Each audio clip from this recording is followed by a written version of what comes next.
চিরকাল ধরে মুক্ত হৃদয় কাছে কত রূপ করে করেছে গলায় তুমি হচ্ছে সে উপহার।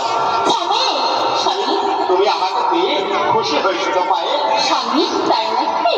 তাহলে বলো তো আমাকে কোনটাকে তুমি কি দিয়ে ভোলাবে?